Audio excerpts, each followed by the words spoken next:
A paz do Senhor a todos.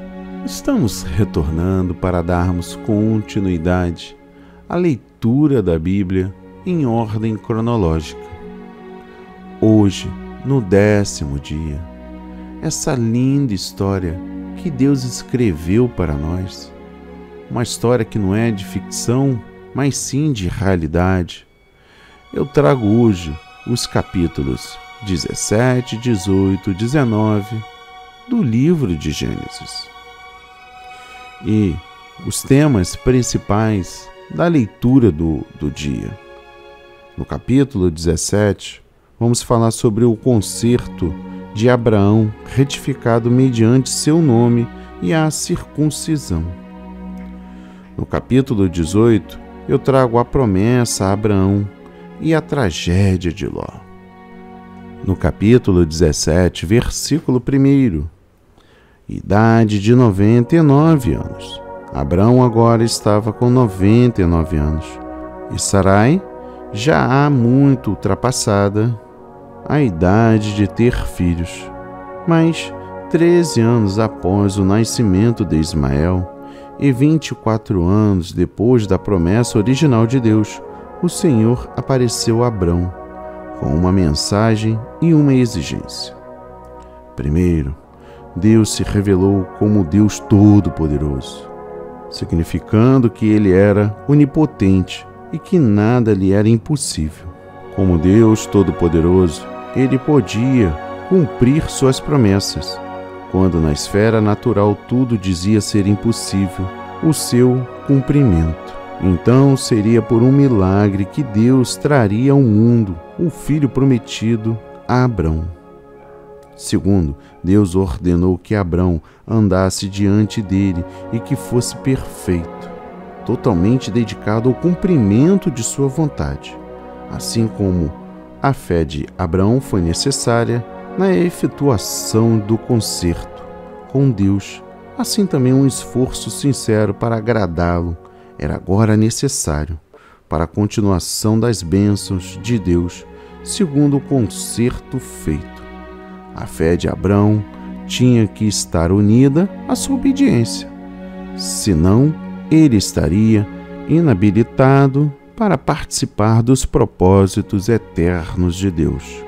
Noutras palavras, as promessas e os milagres de Deus somente serão realizados quando o seu povo busca viver de maneira irrepreensível, tendo seu coração voltado para Ele.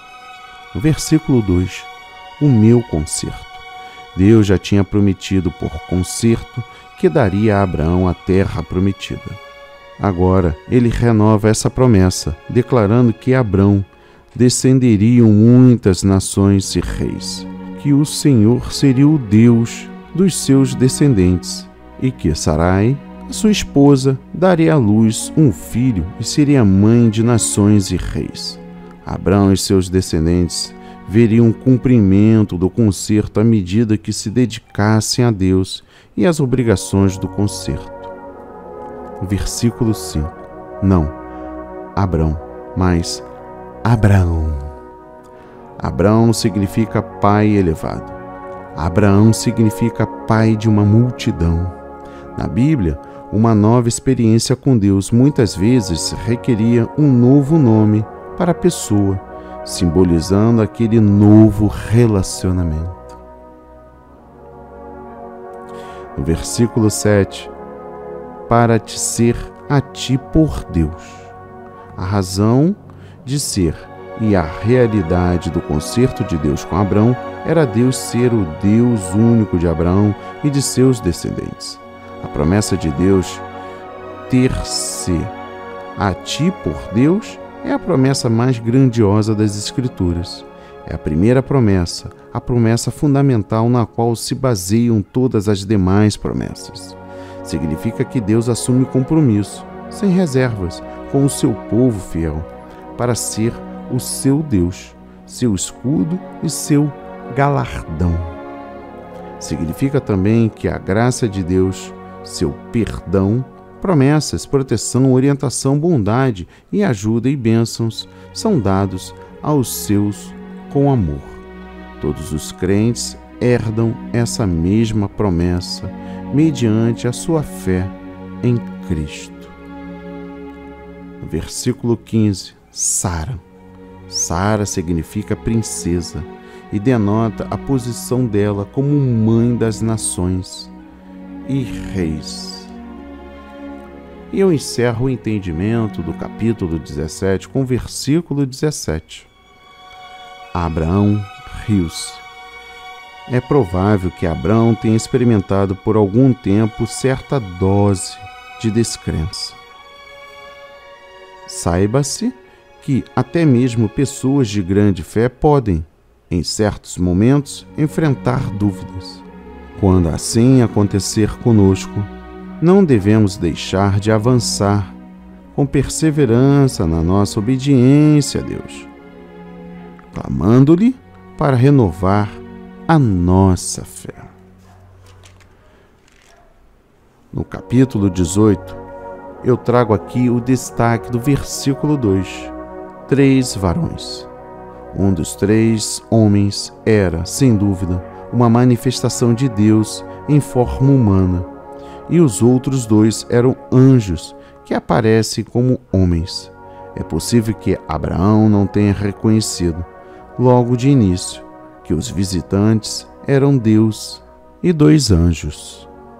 No versículo 14, haveria coisas alguma difícil ao Senhor?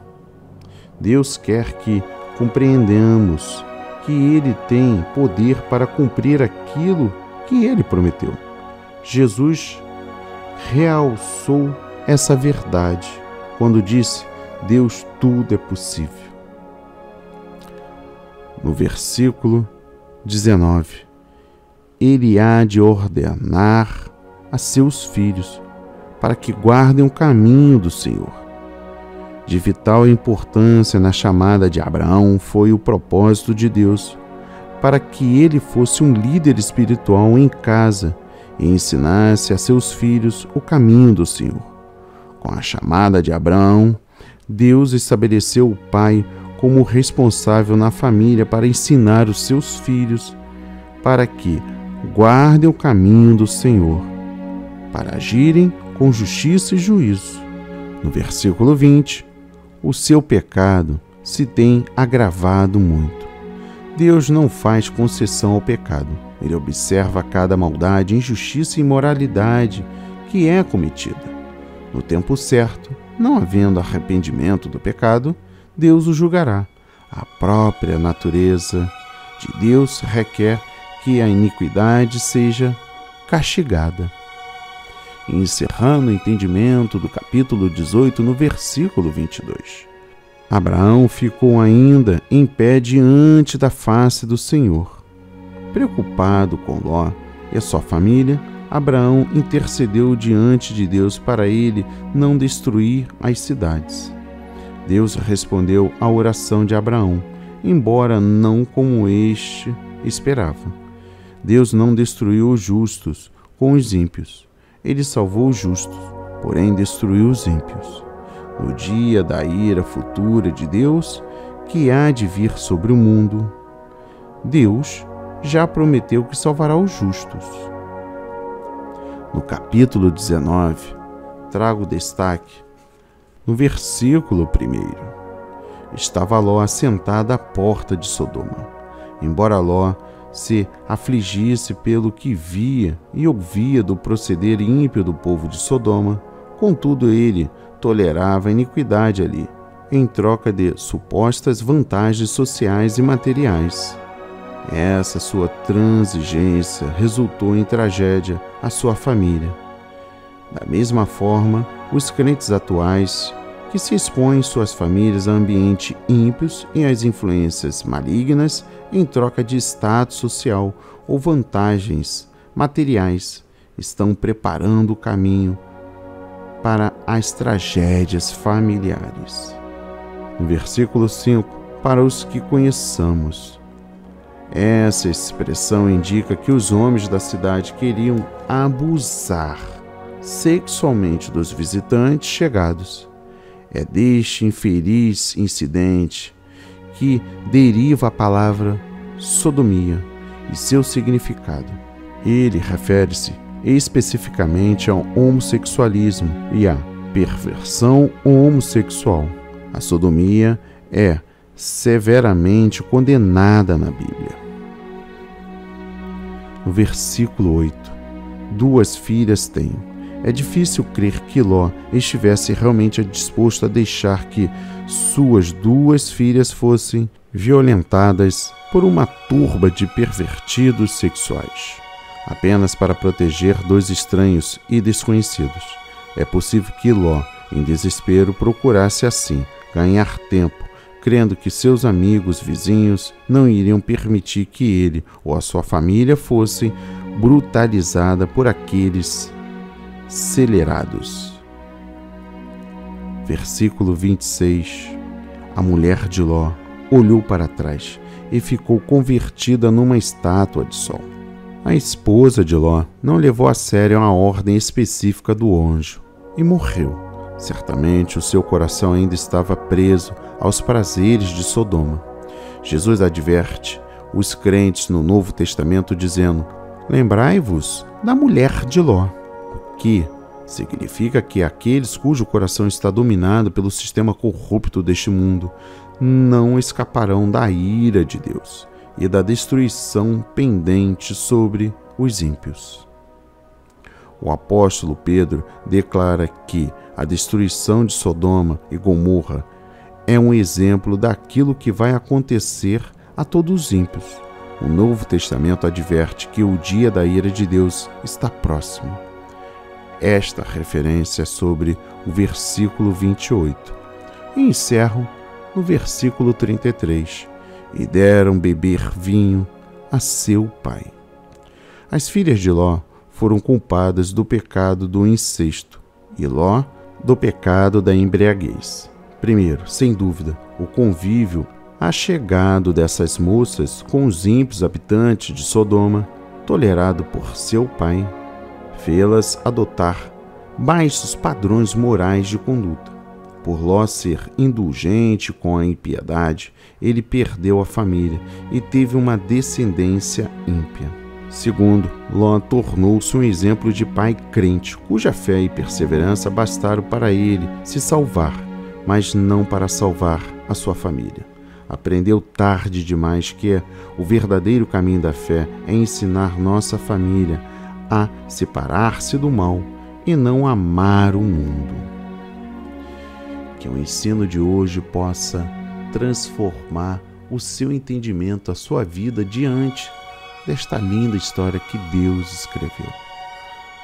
O projeto A Marca da Promessa está trazendo na íntegra todo o estudo para a sua capacitação, sem nenhum fins financeiro, mas para fins de salvação desta era. Em nome de Jesus, amém e graças a Deus.